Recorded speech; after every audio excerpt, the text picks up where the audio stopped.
কংগ্রেসটা করি এবং বাংলা থেকে বিরোধী দল কংগ্রেস, সিপিএম, বিজেপি মুছে যাওয়ার মুখে। সেই জন্য সব ধর্মকে সম্মান জানিয়ে সমস্ত স্তরে মানুষকে সম্মান। নওদা বিধানসভার 4টি অঞ্চল আমাদের বেলডাঙ্গা এক উত্তর তৃণমূল কংগ্রেস কমিটির সাথে আছে। সেই 4টি অঞ্চলে আজকে আমরা সেই 4টি অঞ্চলের কর্মী সভা এবং তার সাথে সাথে আমরা 500 জন দুস্থ মানুষকে আমরা শীতবস্ত্র প্রদান করলাম। আপনারা দেখতে পাচ্ছেন যে সারা বাংলায় যারা তৃণমূল কংগ্রেস দলটা করে তারা মমতা বন্দ্যোপাধ্যায়ের অনুপ্রেরণায়, অভিষেক বন্দ্যোপাধ্যায়ের নেতৃত্বে এবং আমাদের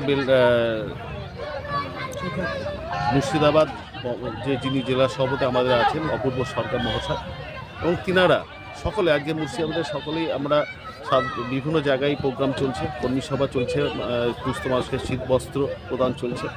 আজকে সেই প্রোগ্রাম এখানে ছিল এবং আমাদের এখানে 7টি অঞ্চলের সমস্ত নেতৃত্ব, সর্বস্তরের জনপ্রতিনিধিগণ, 7টি অঞ্চল সভাপতি প্রধান সমস্ত উপস্থিত ছিল এবং তার সাথে সাথে আমাদের 2 জন বিধায়ক বেলডাঙ্গার হাসানুজ্জামান শেখ এবং নদের বিধায়ক শাহিনা মুমতাজ খান উপস্থিত ছিলেন। আপনারা দেখতে পাচ্ছেন যে অসংখ্য কর্মী, মানুষের উদ্দীপনা, মানুষের আবেগ আজকে বলে দিচ্ছে যে তৃণমূল কংগ্রেস ছাড়া বাংলায়, মুর্শিদাবাদে এবং আমাদের বেলডাঙ্গায় কোনো স্থান নেই। সেই জন্য তৃণমূল কংগ্রেস আজ মানুষের সাথে আছে, মানুষের পাশে আছে এবং আজকে মানুষের স্বতঃস্ফূর্ত উন্মাদনা পরিষ্কার বলে দিচ্ছে যে আগামী 2026-এর যে বিধানসভা নির্বাচন আসছে সেখানে আমাদের বেলডাঙ্গার যে 2টি বিধানসভা আছে, বেলডাঙ্গা বিধানসভা এবং নওদা বিধানসভায় মানুষ বিপুল সংখ্যক ভোট পেয়ে এখানকার যারা প্রার্থী হবে তারা জয়যুক্ত হবে। আপনার পরিচয়?